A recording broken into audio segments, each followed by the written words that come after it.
Hey guys, today we're going to look at angles formed when parallel lines are cut by a transversal. So if you will look at this first diagram before we even pay any attention to our information, you have two parallel lines and they are cut by a transversal. So the transversal is the non-parallel line that intersects both of the parallel lines. Now, sometimes you may see parallel lines marked with little triangles. So you need to know and understand that that is an indication of parallel lines. So we're going to look at the different types of angles that are formed when two parallel lines are cut by a transversal. So two angles are corresponding angles. That's your first type. Right? We can number those if that makes it easier. There are four types of angles. Three of those types of angles are congruent and one is supplementary. And I've indicated that for you here in each box. So two angles are corresponding angles when they have corresponding positions. So 1 and 5 are corresponding. 2 and 6, 4 and 8, 3 and 7. All of those pairs of angles are congruent. Second type of angles. Two angles are alternate interior angles when they lie between the parallel lines on opposite sides of the transversal. So 4 and 6 are alternate interior angles, as are 3 and 5, and those angles are also congruent. The next two boxes written in green and orange are some examples we're going to come back to here in just a second. We're going to skip down here to type 3. Two angles are alternate exterior angles when they lie outside the parallel lines on opposite sides of the transversal.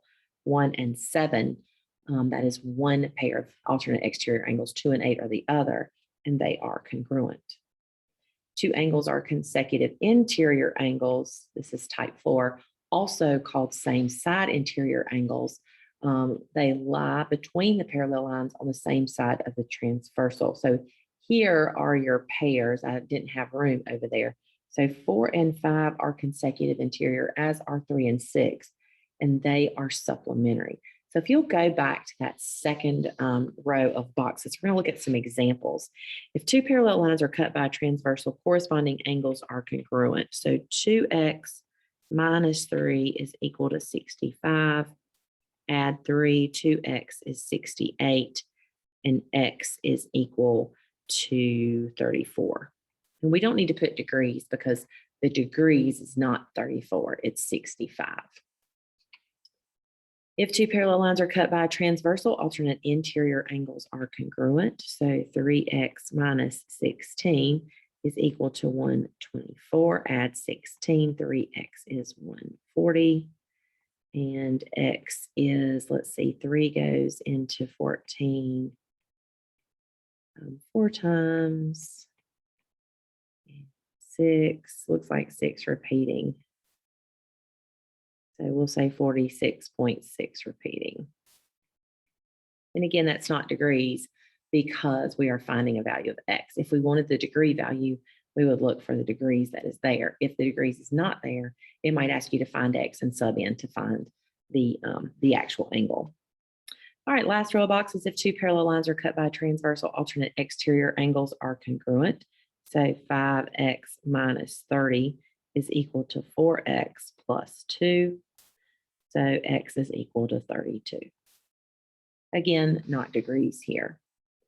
If two parallel lines are cut by a transversal, consecutive interior angles are supplementary. That means 3x plus 4 plus 2x minus 9. Add those up and set them equal to 180. So that's 5x minus 5. So 5x is 185 and x is equal to 37.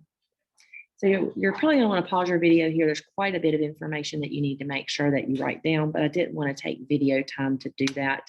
Don't forget your questions box, and I hope you guys have a great day.